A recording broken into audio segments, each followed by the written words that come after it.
수출 준비 과정 및 기본적인 수출 용어를 익히신 기업분들 축하드립니다. 여기까지 알고 계시면 이제 여러분은 수출 고수입니다. 수출 고수가 되기 위한 길, 수출훈련도감과 함께 걸어가 보시죠. 파트 1. 수출 신고를 하면 오히려 수출이 늘어납니다. 우리 발라바의 에이스 글로비 대리가 관세 법인과의 통화를 통해 수출 신고를 진행하고 있네요. 그런데 여기서 잠깐, 수출 후에 왜 꼭 수출 신고를 해야 하는 거죠? 우리 세롬 대리가 한번 대신 물어봐 줄래요? 그런데 이렇게 수출 실적을 쌓으면 어떤 혜택이 있나요? 저번에 하메바 위원님께서 알려주셨는데 수출 실적에 따라 다양한 수출 지원 제도를 활용할 수 있다고 해요. 예를 들어 연초에 신청했다가 미선정되었던 무역금융 지원 사업은 당시에 저희가 수출 실적이 아예 없었어서 떨어진 거였는데요.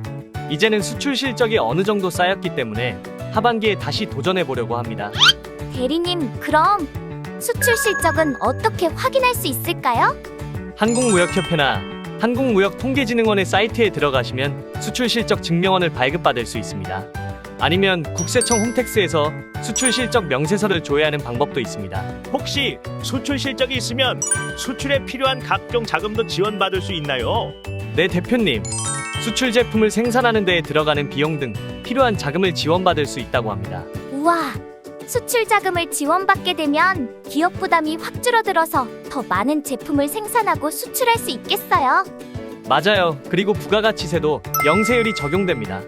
그럼 수출 제품에 대해서는 부가가치세를 납부하지 않아도 되는 건가요? 네, 오히려 수출 제품을 생산하는 데에 소요된 자재의 매입세액을 환급받을 수 있습니다. 파트 2. 관세 환급 꼭 잊지 말아주세요. 우리 발라바 코스메틱 계좌로 글로비 대리가 관세 환급으로 받은 돈이 입금되었다고 하네요. 글로비 대리 대단해요. 관세 환급 관련 팁을 알려주세요. 보통 부가세 환급은 세무사한테 의뢰하는 경우가 많은데 처음으로 해보는 관세 환급을 모두 직접 처리하다니 아주 훌륭해요. 감사합니다, 대표님. 저희는 간이정액 환급이라서 절차가 아주 복잡하지는 않았습니다. 대리님, 간이정액 환급이 뭔가요? 관세 환급에는 간이정액 환급과 개별 환급 이렇게 두 가지 방법이 있는데요. 간이정액 환급은 FOB 기준 수출금액 만원당 일정 금액을 환급금으로 지급하는 심플한 방식이고요. 개별 환급의 경우 수출 물품에 들어간 원재료를 수입할 때 납부한 세금액을 산출해서 환급금으로 지급합니다. 대리님, 그럼 간이정액 환급을 할 때 모든 제품의 만원당 환급 금액이 동일한가요? 그건 아닙니다. 수출 품목, 즉 HS 코드별로 상이하고 6개월 단위로 관세청에서 정액 환급률표를 고시하고 있습니다. 혹시 수출 신고 건에 대해서 관세 환급을 신청할 수 있는 기간은 따로 정해져 있나요? 부가세와는 달리 관세 환급은 수출 신고 수리일로부터 5년 이내에 아무 때나 신청할 수 있다고 합니다. 그거 편리하구만. 그런데 명색이 나라로부터 돈을 받는 건데 제출해야 하는 서류가 많거나 신청 절차가 복잡하지는 않나요? 간이정액 환급의 경우에는 공장 등록증과 수출 신고 필증만 있으면 됩니다. 그리고 관세청의 전자통관 시스템인 유니패스를 통해서 수출 신고한 건들은 서류 제출 없이 사이트에서 바로바로 신청 가능합니다. 우와, 글로비 대리님, 오늘 정말 전문가 같아요. 파트 3. 무역 사기 인콰이어리 확인 전 꼭 주의하세요. 우리 글로비 대리 다크서클이 장난 아닌걸요. 미심쩍은 인콰이어리로 골머리를 앓고 있다고 합니다. 여러분 들으셨다시피 인도네시아 바이어 건은 무역 사기로 판명되었습니다. 앞으로도 인콰이어리가 계속 늘어날 것이라고 예상되기 때문에 오늘 회의에서는 앞으로 바이어의 실체나 신용도를 어떻게 확인하는 것이 좋을지 의논해 보려고 합니다. 네, 정말 중요한 안건이라고 생각합니다. 이번에 인도네시아 바이어가 사기업체라는 것을 까마득하게 모르고 제품을 선적해버렸다고 생각하면 정말 아찔합니다. 사실 제가 요즘에 인콰이어리를 많이 보다 보니 내용만 봐도 어느 정도는 진성인지 여부를 판단할 수 있을 것 같습니다. 우와, 정말요? 글로비 대리님 머릿속에 빅데이터가 쌓였나 봐요. 그거 참 장하구만. 다른 직원들에게도 노하우를 좀 공유해 주세요. 일단 제일 대표적인 케이스를 예로 들자면요.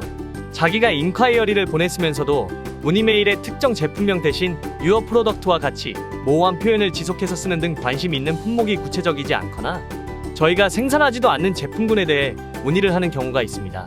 또는 과도하게 좋은 거래 조건을 제시하거나 외상 거래를 요청하는 경우, 그리고 정해진 기한 내 입금을 하지 않으면 거래를 철회한다며 재촉하거나 급하게 계약을 추진하는 경우도 의심해 볼 필요가 있습니다. 그런 바이어들과 열심히 연락을 주고받으면 시간 낭비네요.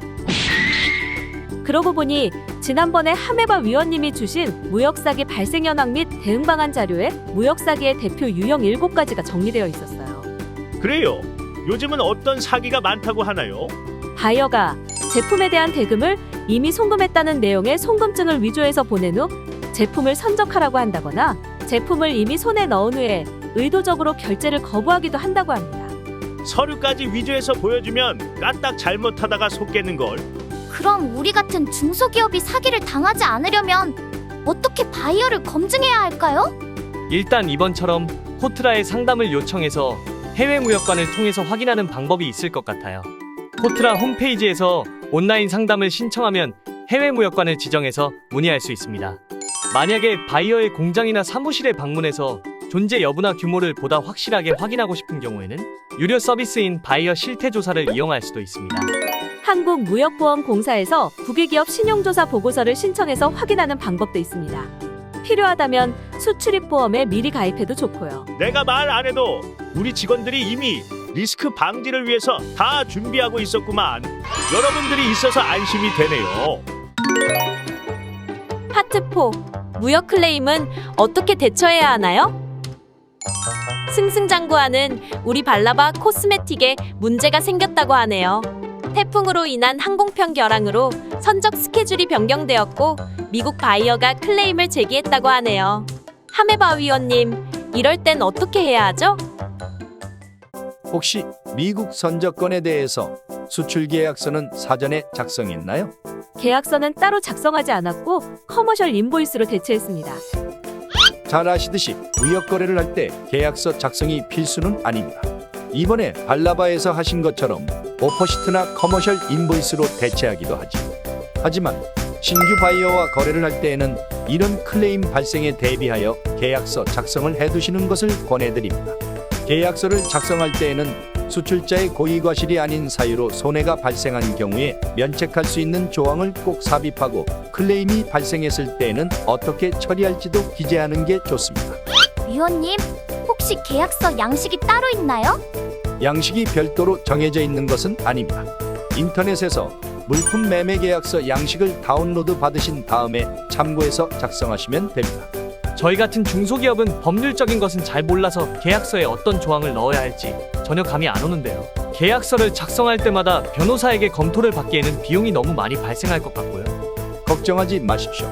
법무부에서 운영하는 중소기업 법률지원단에서 무료로 컨설팅을 받으실 수 있습니다. 중소기업 법률지원단은 207명의 국내외 전문 변호사, 교수, 외국법 자문사 등으로 구성되어 있기 때문에 영문 계약서 검토나 해외 현지 법령 분석 등 법률 서비스를 지원받을 수 있습니다. 그거 참 좋은 서비스네요. 그런데 계약서를 미처 작성하지 못한 이번 클레임 건은 미국 바이어의 손해배상 요구에 어떻게 대응하는 게 좋을까요?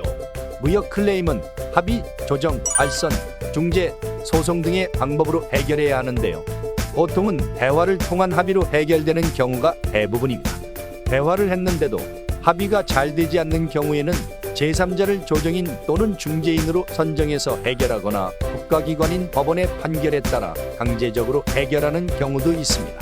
일단 이번에는 미국 바이어에게 수출 대금의 30% 손해배상을 하는 대신에 앞으로의 선적권에 대해서 할인을 해주는 것으로 제안을 해보는 것이 어떨까 싶네요. 미국 바이어와 거래를 유지하기 위해서는 당장 마진은 줄더라도 할인과 같은 혜택을 제공해서 원만하게 해결하는 게 좋습니다. 장기적인 관점에서는 그게 좋겠지요. 글로비 대리, 미국 바이어에게 이번 선적 지원에 대해서 8월 선적 물품의 수출 대금을 할인해주는 방식으로 하면 어떨지 얼른 제안해주세요. 여러분도 수출에 성공할 수 있습니다. 우리 발라바 코스메틱 수출 1년 만에 프랑스 세포라에 입점하는 멋진 수출 기업이 되었어요. 수출 준비 단계부터 꼼꼼하게 밟아온 우리 발라바 코스메틱처럼 수출에 처음 도전하는 기업분들도 수출을 연도감과 함께라면 수출 성공 기업이 될 수 있을 거예요. 우리나라를 대표하는 수출 1위 기업이 되길 코트라도 함께 기원하겠습니다. 화이팅!